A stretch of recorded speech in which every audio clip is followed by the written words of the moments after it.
Sebuah karya terbaik dari Eza Mintarja, kelanjutan dari kisah Pelangi di Langit Singasari yang telah kami tayangkan sebelumnya.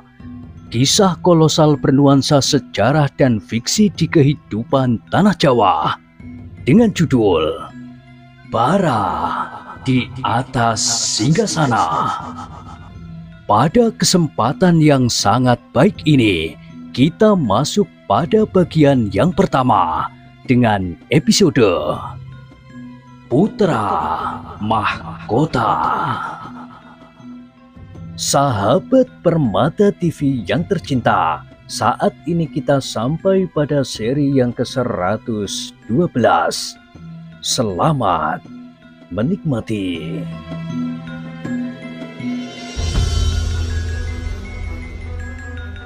Di akhir kisah sebelumnya disebutkan, demikianlah ketika saatnya telah tiba, barulah orang yang mereka tunggu-tunggu itu benar-benar telah berdiri di hadapan mereka.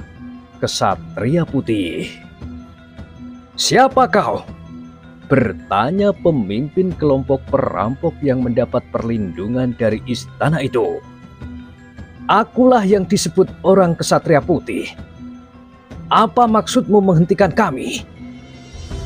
Kau pasti sudah mendengar tentang Kesatria Putih yang tidak senang mendengar kejahatan terjadi di Singasari, apalagi kejahatan yang dilakukan oleh para prajuritnya sendiri." Jawaban Kesatria Putih itu benar-benar telah menggemparkan dada para prajurit yang berkedok perampok itu. Sejenak mereka saling berpandangan. Lalu pemimpinnya bertanya, "Siapakah yang kau maksudkan?" "Kalian. Dari mana kau mendapatkan dasar tuduhan itu?" "Aku mengenal tandang para prajurit. Aku mengenal perbedaan tingkah laku perampok dan prajurit. Meskipun kalian benar-benar telah merampok dan justru melampaui kekejaman para perampok yang sebenarnya, tetapi aku mengenal sikap kalian. Kalian adalah prajurit Singasari." "Persetan!" teriak pemimpinnya. Lalu katanya, "Kami memang menjebakmu, dan sekarang kau akan mati di ujung senjata kami.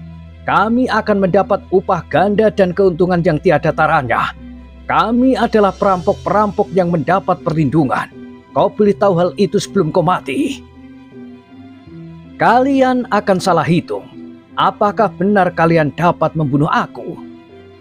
Para prajurit itu menjadi tegang sejenak, tetapi mereka telah mendapat perintah untuk membunuh Kesatria Putih itu. Para prajurit itu pun kemudian mempersiapkan diri mereka. Mereka sadar bahwa lawannya tentu bukan orang kebanyakan, meskipun hanya seorang, tetapi tentu beralasan kenapa Kesatria Putih berani menampakkan diri setelah ia mengerti bahwa yang dihadapinya adalah sekelompok prajurit. Tetapi para prajurit itu pun kemudian yakin betapa kuat dan tangkasnya Kesatria Putih. Tetapi seorang diri menghadapi sekelompok prajurit adalah pekerjaan yang sangat berat. Sehingga meskipun Kesatria Putih berilmu sempurna, namun adalah mustahil untuk dapat mengalahkan mereka.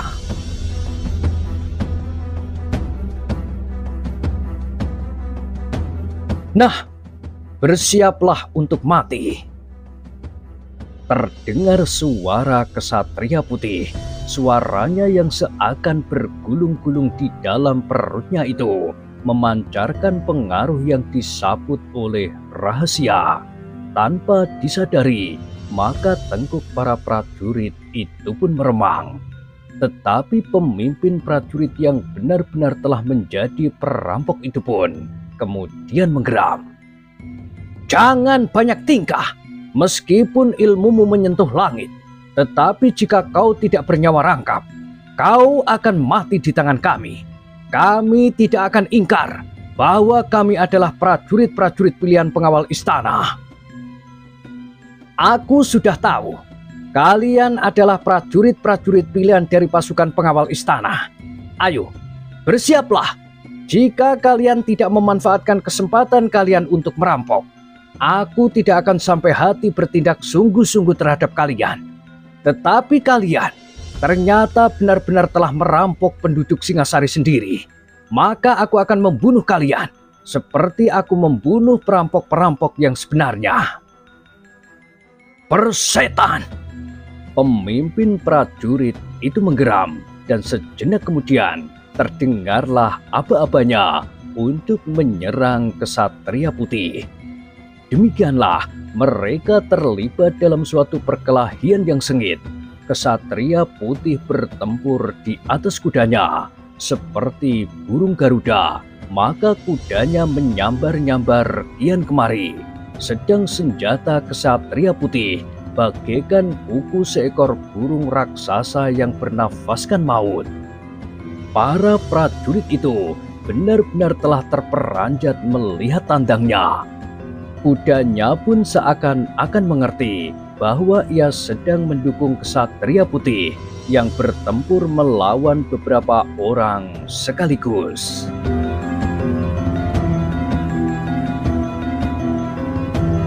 Tetapi kali ini lawan Kesatria Putih adalah prajurit-prajurit Singasari dari pasukan pengawal istana yang terpilih, yang dengan sengaja dipergunakan untuk menjebak Kesatria Putih.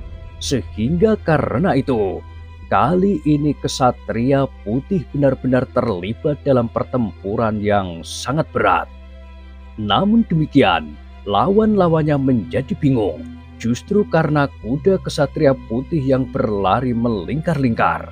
Setiap kali kuda itu berderap menyambar lawannya, maka salah seorang dari para prajurit itu mengaduh dan jatuh terbaring di tanah, sehingga jumlah mereka pun menjadi semakin lama semakin kecil. Gila! Teriak pemimpin prajurit itu. Dari mana ia mendapat ilmu iblis itu? Kesatria Putih sama sekali tidak menjawab, tetapi ia menyerang semakin garang. Tidak ada seorang pun yang kemudian dapat lolos dari senjatanya. Para prajurit yang telah menjadikan diri mereka benar-benar sekelompok perampok yang garang itu, seorang demi seorang, telah mati di ujung senjata Kesatria Putih itu.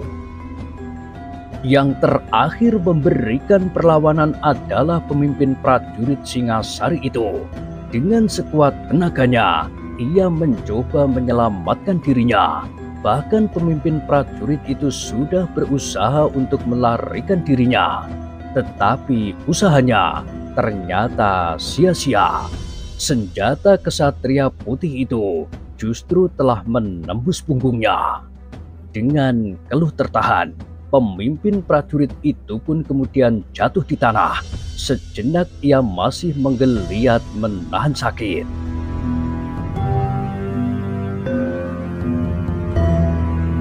Dalam pada itu, Kesatria Putih itu pun meloncat turun dari kudanya. Didekatinya pemimpin prajurit yang telah terbunuh itu. Perlahan-lahan, Kesatria Putih mengangkat kepala prajurit itu sambil berkata, "Sebenarnya, aku tidak sampai hati membunuhmu. Tetapi kau telah berbuat terlampau kasar terhadap rakyat Singasari. Bukan sekedar memancing kedatanganku, tetapi kau benar-benar telah merampok mereka habis-habisan." Pemimpin prajurit yang sudah berada di ambang maut itu menggertakkan giginya. "Kau adalah prajurit tua yang seharusnya sebentar lagi harus beristirahat karena ketuaanmu. Kau seharusnya menikmati masa-masa tuamu dengan tenang. Tetapi tugas yang gila itu telah membuatmu gila pula." Persetan! Jangan mengumpat. Tetapi maafkan aku bahwa aku telah membunuhmu. Sebenarnya kau adalah seorang prajurit yang baik. Bukankah kau menjadi prajurit sejak zaman pemerintahan Aku Tunggul Ametung? Hei, dari mana kau tahu? Tiba-tiba kesatria putih itu perlahan-lahan meraba kerudung putihnya. Ketika kerudung itu tersingkap, maka meskipun malam disaput oleh kegelapan, namun prajurit itu masih sempat memandang wajah kesatria putih yang sebenarnya. Tetapi agaknya prajurit yang berada di pintu maut itu masih ragu-ragu, sehingga akhirnya kesatria putih berkata, "Aku akan menyalakan api."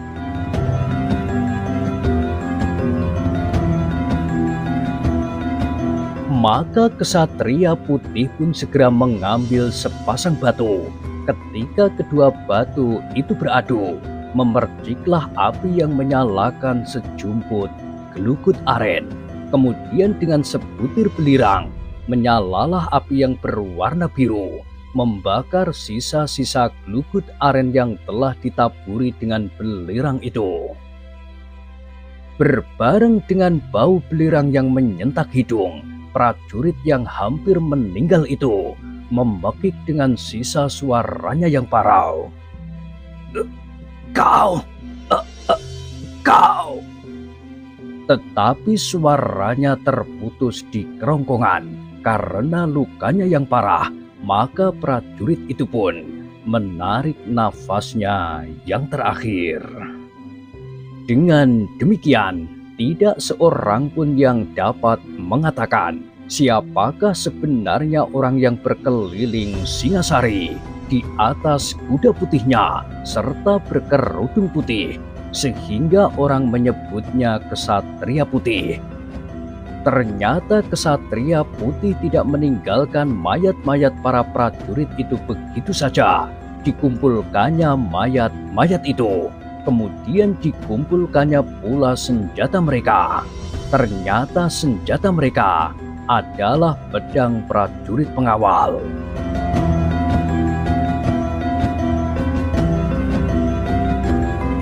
Istana Singasari pun menjadi gempar karenanya. Ketika kuda putih itu berlari cepat sekali melintas di depan regol samping, seikat pedang telah dilemparkan oleh penunggangnya, pedang prajurit pengawal. Namun meskipun hanya sepintas, para pengawal yang kemudian berlari-larian keluar dari gerbang segera dapat mengenalnya, bahwa orang berkuda itulah yang disebut orang kesatria putih. Tetapi apa maksudnya dengan pedang-pedang ini? Bertanya seorang prajurit pengawal. Bukankah pedang ini pedang prajurit pengawal? Para pengawal itu berpandangan sejenak. Tentu ada sesuatu yang tidak wajar telah terjadi. Apakah kesatria putih itu juga memusuhi prajurit pengawal? Kita laporkan kepada senopati yang bertugas malam ini. Demikianlah laporan tentang pedang itu pun segera memanjat sampai ke telinga Panglima dan Sri Rajasa sendiri. Tetapi bersamaan dengan itu tersiarlah berita bahwa sekelompok perampok telah dibunuh oleh kesatria putih, tetapi senjata mereka telah hilang lenyap. Yang ada hanyalah selembar kain putih sebagai ciri orang berkuda itu apabila ia melakukan tindak kekerasan terhadap para penjahat. Suatu pukulan yang dahsyat terasa seolah-olah menghancurkan jantung Sri Rajasa, Tohjoyo dan penasehatnya. Tidak seorang pun yang dapat mencegah menjalarnya berita bahwa tentu perampok-perampok itulah yang memiliki senjata yang telah dilemparkan oleh kesatria putih di muka regol samping istana. Apalagi ketika para prajurit itu menyadari beberapa kawan mereka telah hilang.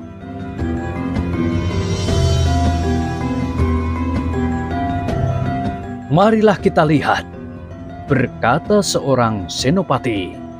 Apakah benar yang terbunuh itu prajurit-prajurit pengawal? Sri Rajasa tidak dapat mencegahnya, tetapi ia memerintahkan Tohjoyo untuk pergi bersama senopati itu, diikuti oleh penasehat Sri Rajasa. Jika masih ada yang mungkin berbicara di antara mereka, maka kalian harus membungkamnya, geram Sri Rajasa. Baik penasehat Sri Rajasa maupun Toh Joyo tahu benar akan tugas itu, sehingga sambil mengangguk-anggukkan kepalanya mereka berkata, "Kami akan berbuat sebaik-baiknya ayahanda." Demikianlah Sri Rajasa sendiri, panglima pasukan pengawal dan beberapa senopati, telah melepas beberapa orang prajurit yang ingin membuktikan apakah benar mayat-mayat itu adalah mayat-mayat kawan mereka. Meskipun ketika mereka sampai di tempat peristiwa itu, mayat para perampok itu sudah dikuburkan, namun senopati itu memerintahkan untuk membongkar salah satu dari mereka. Dan ternyata bahwa orang itu segera dapat mengenal mereka.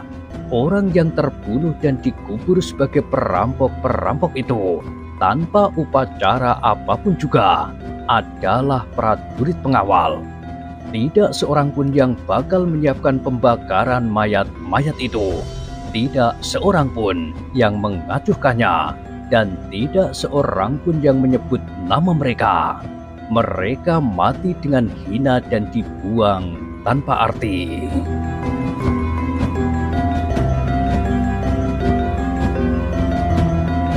Mereka mencemarkan nama prajurit Singasari, berkata senopati itu. Iya, geram Toh Joyo. Ada berapa orang semuanya yang terbunuh? Dari orang-orang yang menguburkan perampok-perampok itu, Toh Joyo mendapat keterangan bahwa jumlahnya sesuai dengan jumlah prajurit yang telah mendapat tugas rahasia dari ayahanda Sri Rajasa. Sehingga dengan demikian, Toh Joyo menarik kesimpulan bahwa prajurit-prajurit itu telah terbunuh semuanya. Dengan demikian maka Toh Joyo hanya dapat menarik nafas dalam-dalam. Namun demikian keheranan yang dahsyat telah mengguncang dadanya. Ternyata Kesatria Putih dapat mengalahkan sekelompok prajurit pengawal pilihan itu dan membinasakan mereka. Apakah benar Kesatria Putih itu hanya seorang diri? Pertanyaan itu telah menyentuh hati Toh Joyo dan bahkan kemudian juga Sri Rajasa. Tetapi untuk sementara mereka dapat menarik nafas lega karena rahasia mereka telah ikut terkubur bersama terkuburnya para prajurit yang benar-benar menjadi perampok itu. Namun demikian, mereka masih juga selalu bertanya-tanya, apakah Kesatria Putih mengetahui permainan Sri Rajasa, dan karena itu ia telah dengan sengaja melemparkan pedang prajurit itu ke depan regol samping istana. Ternyata yang tertarik dengan peristiwa itu bukan saja para prajurit, tetapi juga Anusapati dan Sumekar. Peristiwa terbunuhnya beberapa orang prajurit yang telah menjadi perampok itu benar-benar telah menggemparkan seisi istana, bahkan menjalar sampai keluar dinding. Bagaimanapun juga, hal itu dicoba untuk dirahasiakan, namun akhirnya tersebar juga.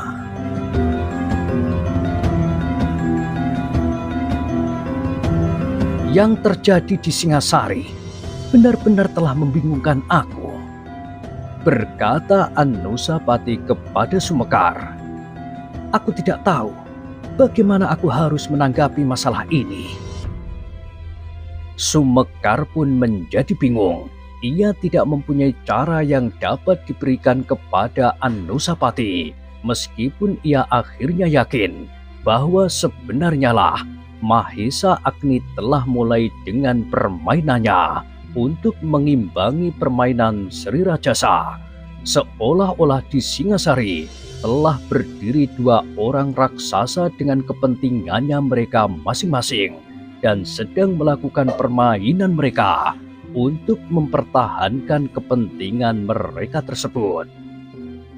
Tetapi di saat-saat keadaan yang semakin memuncak itu, Sumekar menganggap perlu untuk bertemu dengan Mahisa Agni karena ia merasa sebagai seorang yang harus mengawasi keadaan Anusapati sehari-hari.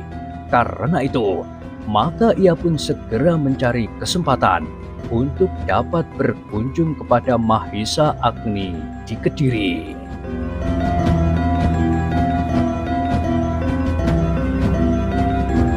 Namun pada itu, Sumekar yang juga memiliki kemampuan berpikir itu pun dapat pula membayangkan bahwa pasti ada kecurigaan juga terhadap Mahisa Agni di dalam kemelutnya keadaan yang semakin gawat.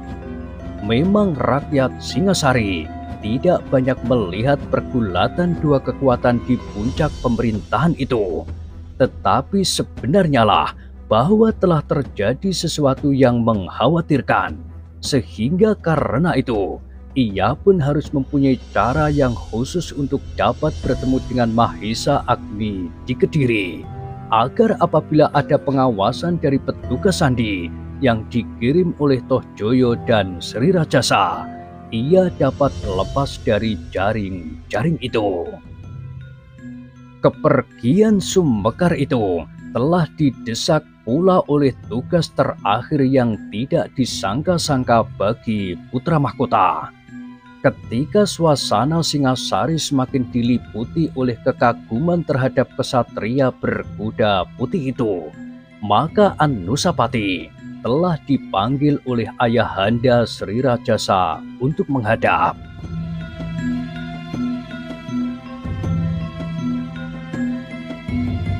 Anusapati, berkata Sri Rajasa, apakah kau tidak mendengar cerita tentang orang yang menyebut dirinya kesatria putih? Ampun ayahanda, hamba memang ada mendengar berita itu, jawab Anusapati. Dan kau selama ini hanya diam saja? Pertanyaan itu ternyata telah membingungkan Anusapati. Kau terlalu asyik menunggui istri dan anakmu. Kau sama sekali tidak berbuat apa-apa bagi Singasari. Padahal kau adalah putra mahkota yang aku harapkan kelak untuk memimpin pemerintahan. Dada Anusapati menjadi berdebar-debar. Ia memang tidak berbuat apa-apa, tetapi hal itu justru karena ia tidak berani melanggar segala macam titah dan perintah ayahanda Sri Rajasa. Anusapati, berkata Sri Rajasa, sebagai seorang putra mahkota, kau harus pandai menilai keadaan, juga tentang kesatria putih itu. Ampun ayahanda, sebenarnya lah hamba mengikuti berita tentang kesatria putih itu dengan ragu-ragu. Hamba tidak berani mengambil suatu sikap atau kesimpulan apapun, karena hamba tidak berani melanggar titah ayahanda. Itu adalah kesalahanmu yang terbesar. Kau adalah putra mahkota. Kau harus dapat mengambil sikap menanggapi suatu masalah. Kalau kau selalu menunggu, maka kau akan ketinggalan. Apa yang pernah kau perbuat selama ini bagi Singasari? Sebelum kesatria putih muncul, agaknya Tohjoyo lebih cekatan daripadamu. Ia sudah berbuat sesuatu bagi Singasari, namun akhirnya terganggu karena munculnya kesatria putih. Tetapi apakah yang pernah kau lakukan selama ini? Anusapati tidak menjawab. Sambil menundukkan kepalanya, ia berkata kepada diri sendiri, memang tidak pernah. Aku tidak pernah berbuat sesuatu. Namun demikian di luar sadarnya, Anusapati telah menyalahkan dirinya sendiri. Kenapa selama ini ia harus bersikap berpura-pura? Kalau ia tidak bersikap pura-pura, maka ia tidak akan mungkin dianggap sebagai seorang yang tidak pernah berbuat sesuatu.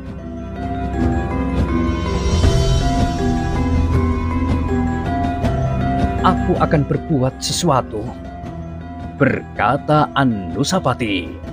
Namun katanya, Tetapi bagaimana dengan Paman Mahesa Agni? Jika seseorang melihat kemampuanku yang sebenarnya, maka ia pasti akan bertanya, dari mana aku menerima tuntunan untuk mencapai tingkatan itu?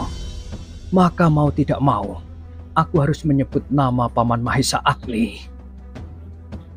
Selagi Anusapati merenungi dirinya sendiri, ia terperanjat karena Sri Rajasa bertanya pula kepadanya. Apakah yang kau renungi, Anusapati? Ampun Ayahanda, hamba merenungi diri hamba sendiri. Sebenarnya lah, hamba tidak pernah berbuat apa-apa, karena hamba tidak berani melanggar titah Ayahanda, bahwa hamba harus selalu berada di istana apabila setiap saat Ayahanda memanggil hamba. Kau menangkap dan mengartikan semua perintahku, seperti anak-anak, atau seperti seseorang yang telah sama sekali pikun. Semua perintah dan tugas harus kau lakukan dengan baik, tetapi hidup bukan perintah dan tugas yang mati. Ampun Ayahanda, hamba akan mencoba menjalankan titah sejauh yang dapat hamba lakukan. Hamba akan mencoba untuk berbuat sesuatu. Terlambat, desis Sri Rajasa. Meskipun suara Sri Rajasa itu hampir tidak didengarnya, namun kata-kata itu benar-benar telah mengejutkan Anusapati, sehingga tanpa sesadarnya ia telah mengangkat wajahnya. Tetapi wajah itu pun segera tertunduk kembali. Anusapati, berkata Sri Rajasa, betapapun kecilnya, Tohjoyo pernah berbuat dan merebut hati rakyat. Sekarang, rakyat Singasari seakan-akan telah tertiup oleh nama Kesatria Putih yang muncul di segala tempat. Bahkan hampir mustahil terjadi bahwa hari ini Kesatria Putih berada di ujung selatan kota. Tetapi sehari kemudian, ia sudah berada jauh di padesan di sebelah utara untuk menumpas kelompok perampok. Bahkan pernah terjadi beberapa orang prajurit Singasari yang telah mencemarkan nama baik kelompoknya, justru pasukan pengawal. Anusapati menjadi semakin tunduk. Karena itu Anusapati, berkata Sri Rajasa kemudian, berbuatlah sekarang untuk merintis jalan bagimu. Kesempatan bagimu yang sudah lewat itu harus kau buka kembali. Kalau kau berhasil, maka kau akan mendapat tempat di hati rakyat Singasari. Tetapi kalau kau gagal, maka kau akan tetap dalam keadaanmu sekarang. Seorang laki-laki cengeng yang hanya dapat menunggu istrinya di dalam biliknya. Dada Anusapati serasa akan pecah mendengar kata-kata Sri Rajasa itu. Hampir saja ia menjelaskan keadaan dirinya sendiri yang sebenarnya karena perasaannya yang pedih. Tetapi untunglah bahwa ia masih mampu bertahan untuk menundukkan kepalanya terus. Anusapati, berkata Sri Rajasa, apakah kau bersedia membuka kesempatan baru bagimu sendiri? Ampun Ayahanda, jika ada jalan itu, hamba akan mencobanya, jawab Anusapati.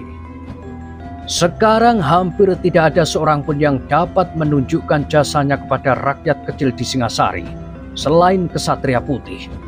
Meskipun apa yang dikerjakan oleh Kesatria Putih itu menguntungkan bagi rakyat, tetapi sebenarnya tidak bagi kita, bagi kelangsungan hidup kita di Singgasana.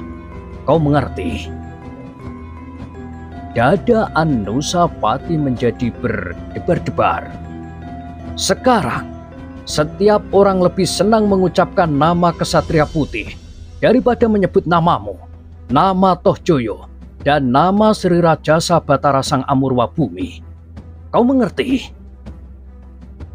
Hamba mengerti Ayahanda, jawab Anusapati, tetapi suaranya menjadi gemetar. Nah, jika kau mengerti, carilah kesempatan baru itu. Apakah kau juga mengerti? Keringat dingin telah mengalir di seluruh tubuh Anusapati. Ia sama sekali tidak menyangka bahwa kesimpulan itulah yang telah ditarik oleh ayahanda Sri Rajasa. Sehingga karena itu, maka untuk sejenak ia tidak dapat mengucapkan kata-kata. Anusapati, berkata Sri Rajasa, apakah kau mengerti? Hamba ayahanda. Suara Anusapati gemetar. Bagus, kau mendapat tugas untuk menyingkirkan kesatria putih itu. Bukankah kau putra mahkota? Tentu kau tidak rela apabila sepeninggalku kelak orang lebih senang mematuhi pimpinan kesatria putih daripadamu. Dan baru setelah kesatria putih itu lenyap, kau mendapat kesempatan baru untuk berbuat jasa bagi rakyat Singasari. Dan rakyat Singasari akan selalu menyebut namamu sebagai putra mahkota yang kelak akan menggantikan kedudukanku, Maharaja di Singasari.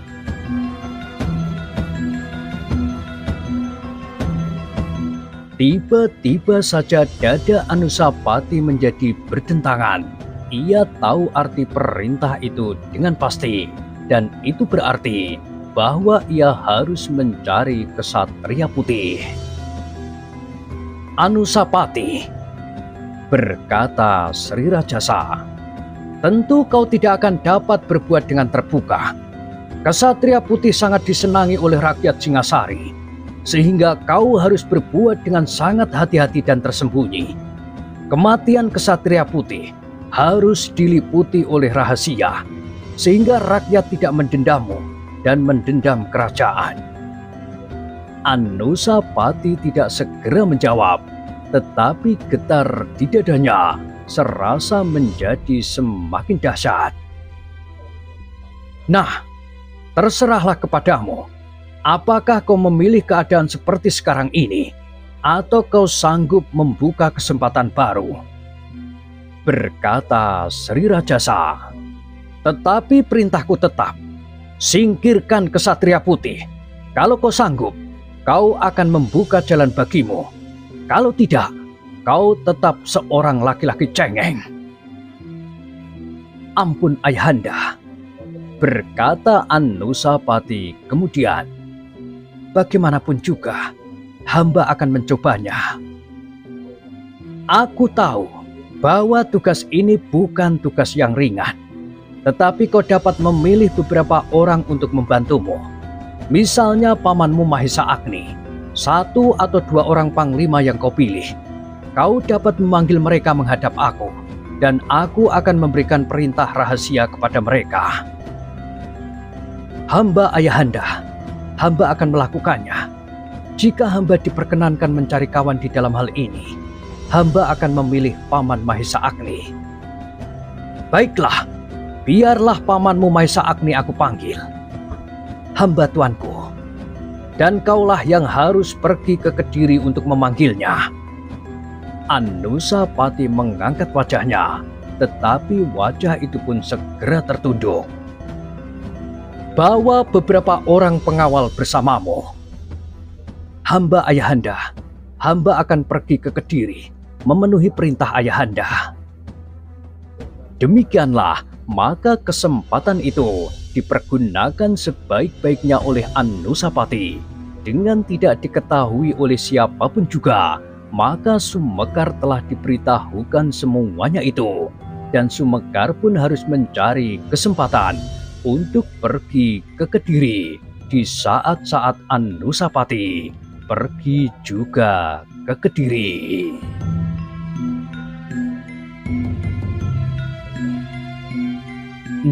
Nah, bagaimanakah kisah selanjutnya? Silahkan ikuti terus kisah Bara di Atas Singgasana pada kesempatan berikutnya. Sampai jumpa.